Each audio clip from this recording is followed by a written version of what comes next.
हमने पिछली वीडियो में बात किया था कि ईश्वर के गुण क्या है। बुद्धिमता, इन्फिनाइट है, सर्वशक्तिमान भी हैं, बाहुबली हैं, सब कुछ बना सकते हैं। तीसरा काइंड पर्सन है। चौथा न्याय भी देते। न्याय कैसे देते हैं? कर्मों के हिसाब से देंगे तभी सटीक बैठेगा। अगर वैसे ही दे देंगे ना कुछ भी तो सटीक नहीं बैठेगा। जैसा ये काम करेगा उसको वैसे ही देगा। अगर कोई आज भी दिहाड़ी करता है, अगर कोई व्यक्ति 15 घंटे दिहाड़ी करता है तो उसका वेतन अलग होता है। 8 घंटे करता अलग होता है। इसको हम ओवर टाइम मानते हैं। जैसे कोई सैलरी पर बंधा हुआ है 20,000 रुपये, अगर वो ओवर टाइम करता है तो उसको 20,000 नहीं मिलेंगे, उसको 30,000, 25,000, 35,000 जैसे मिलेंगे।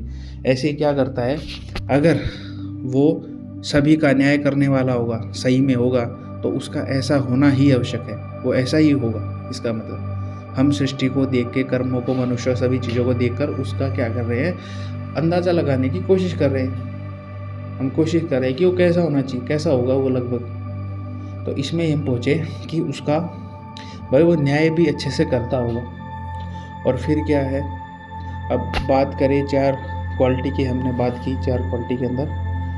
फिर क्या है कि वो जब हम पैदा होंगे तो हमको कोई तो ज्ञान देगा, कुछ तो बात करेगा, और उसको न्याय करना है, सबको देखना है, सृष्टि को चलाना है। तो एक बात और सिद्ध होती है, वो होगा ओमनीवर्सल। क्या होगा? हर जगह व्यापक होगा, सर्वव्यापक होगा, हर जगह उसका होना आवश्यक है। क्योंकि मेरे अगर अंदर किसी का बुरा विचार भी आ रहा है, मैं कोई गलत काम कर रहा हूँ, तो मेरे को देखेगा तभी तो मेरा फैसला कर पाएगा। आपको भी देखा है, ब्रह्मांड में उसको हर एक चीज़ को देखना पड़ेगा। और वो देख कब सकता है? जब सबके अंदर वो बैठा हो, सबके अंदर हो। सबके अंदर होगा तभी तो वो जान पाएगा कि कौन क्या कर रहा है, क्या सोच रहा है, सब कुछ तभी वो जान पाएगा। नहीं तो नहीं जान सकता, नहीं तो वो नहीं जान सकता। साधारण सी बात है। तो इसका मतलब वो क्या है, सभी, एक और गुण आ गया सर्वव्यापकता, कि सबके अंदर वो प्रेजेंट है। मेरे अंदर भी है, एक एटम के अंदर भी है, सब चीज़ों के अंदर है। एटम है, एटम के अंदर इलेक्ट्रॉन घूम रहे हैं। हमें लगता है ये तो नेचर का लॉ है। नेचर का लॉ है, लेकिन नेचर के लॉ अगर हम देखते हैं, कोई भी चीज़ किसी नियम में चल रही है तो नियम का बनाने वाला कोई ना कोई होना चाहिए। जैसे अगर आज 5 बजे का अलार्म भरते हैं, अलार्म को आपको उठाती है, आप उठ जाते हैं, ठीक है। लेकिन जो अलार्म क्लॉक है उसको नहीं पता, उसको आपको बताना पड़ता है मुझे 5 बजे उठा। एक बार आप बता देते हैं ना जैसे, तो अलार्म क्लॉक ख़राब भी होती है, फिर आप नहीं ले आते हैं। यानी आपको मेंटेनेंस भी करती रहनी पड़ती है हर एक बार। यह तो बात हुई अलार्म क्लॉक की। तो ऐसी भी बहुत सूक्ष्म चीज़ें हैं जिनकी मेंटेनेंस बहुत जल्दी जल्दी चाहिए। जैसे कि अगर आपने अभी लाइट को जलाना है तो आपने बटन दबाया, तुरंत जल गई। बंद करना है, तुरंत बंद कर दी। तो मेंटेनेंस तो चाहिए होगी ना आपको जलाने के लिए, बंद करने के लिए कोई तो व्यक्ति चाहिए। तो ऐसे ही सृष्टि के अंदर मेंटेनेंस कहीं पे तो ऐसा है कि हर एक सेकंड में मेंटेनेंस करनी रहती है कहीं चीज़ की। कहीं ऐसा भी 1 वर्ष में या 1000 वर्ष में अलग अलग स्तर होगा मेंटेनेंस का। यानी वो हर समय लगा रहता है कुछ ना कुछ करने, मेंटेनेंस का। यानी वो हर एक चीज़ को संभाले हुआ है, सभी को धारण किया हुआ है। इसलिए उसको हम बोल सकते हैं सभी को धारण कर रहा है, सभी चीज़ों को उसके अंदर ही है।